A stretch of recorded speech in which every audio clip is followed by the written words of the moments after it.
अस्सलाम वालेकुम, कैसे हैं आप लोग सब। तो मैं आ गई थी हापुड़ अम्मी के घर पर। चलिए तो व्लॉग स्टार्ट करते हैं दिन से। तो ईद के दिन पूरे दिन तो हमारे घर पर माशाल्लाह बहुत मेहमान आए और असर की नमाज़ के बाद यहाँ पर मैंने सारे बर्तन वॉश कर दिए हैं। तकरीबन सारे ही वॉश हो गए हैं और ये वाला काम बहुत ज़्यादा होता है। पूरा किचन पूरा घर सब क्लीन कर दिया है और जो बड़े बड़े बर्तन थे वो रह गए हैं। फिर मुझे आना था घर पर अम्मी के यहाँ पर हापुड़। तो ये आ गई हूँ मैं हापुड़।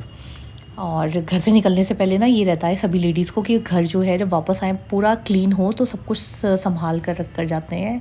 और अब मैं आ गई थी घर पर। तो यहाँ पर भाभीयों ने दोनों ने भैयाओं ने सब ने बहुत ज़्यादा एहतमाम कर रखा था और बहुत सारी डिशेस हमारे लिए बना रखी थी। तो बस हम लोग सबसे पहले बैठ गए। और पता है क्या होता है, हम ख़ुद भी घर पर इतनी सारी चीज़ें बनाते हैं लेकिन ईद के दिन ना लेडीज़ जो ख़ुद बनाती हैं वो बिल्कुल नहीं खाया जाता है। मैंने सुबह से सिर्फ 1 कप चाय पी थी और उसके अलावा मेरा दिल ही नहीं चाह रहा था क्योंकि इतने गेस्ट आ रहे थे हमारे यहाँ पर। माशाल्लाह हमारे यहाँ पर बहुत मेहमान आते हैं और ख़ूब रौनक रहती है क्योंकि नॉर्मली भी हमारे यहाँ पर ख़ूब गेस्ट आते हैं। क्योंकि ना इनका जो काम है ना तो उसमें ना लोगों से बहुत ज़्यादा इनके ताल्लुकात और मिलना जुलना ये वाली चीज़ बहुत ज़्यादा है। तो इसलिए माशाल्लाह बहुत मेहमान आते हैं। और देखिए मेरा छोटा भाई है ये तारिक और ये है बड़ा वाला आरिफ और ये हैं मेरे हस्बैंड। इनको तो आप सब जानते ही हैं। तो सब लोग बैठे हुए हैं और सब खा रहे हैं अपनी पसंद की चीज़ें। और ये है मेरी छोटी सी बीबी नजमा। और सब कुछ खाने पीने के बाद हम अंदर बैठ गए थे। खूब सारी बातें चल रही थी। फिर मगरिब की नमाज़ से फ्री हुए और उसके बाद भाभी ने बहुत ही टेस्टी सी चाय बना ली थी और हम लोगों ने सब ने बैठ के चाय पी।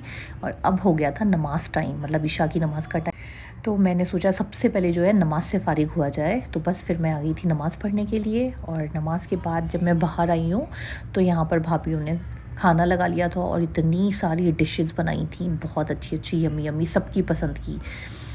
बहुत तरह के चिकन थे, सब्जियां भी थी, कबाब भी थे और बच्चों की पसंद के मोमोज़ वगैरह वो सब बच्चे बैठ के खा रहे हैं। मतलब सबकी पसंद की सारी चीज़ें थी। और ये मेरी प्लेट है और हम लोगों ने सबने खाना खाया और माशाल्लाह ईद बहुत अच्छी गुज़री। और पता है आप लोगों के साथ ये चीज़ मैं शेयर करनी चाहूँगी। मेरी शादी को माशाल्लाह 15 या 16 साल हो गए हैं और मैं ईद के दिन कभी भी अपने घर नहीं आई क्योंकि जब मेरी शादी हुई थी उसके नेक्स्ट डे जैसे जाते हैं अपने ससुराल दोबारा में, तो मेरी सास की थोड़ी तबीयत ख़राब हो गई थी बहुत ज़्यादा। और उसके बाद से पहली बार जो मैं अपने घर आई थी ना रहने के लिए तो वो 8 महीने के बाद आई थी। तो मौका ही नहीं मिला, इतनी ज़्यादा ज़िम्मेदारियाँ पड़ गईं और कभी मैं ईद के दिन अपने घर नहीं आई। और अब जब आई हूँ तो अब अम्मी नहीं थी यहाँ पर। तो देखिए रात में खाना वाना खाने के बाद फिर हमने चाय पी लेट नाइट और माशाल्लाह बहुत अच्छा लगा, बहुत दिल लगा। और अब हम जा रहे हैं अपने घर वापस।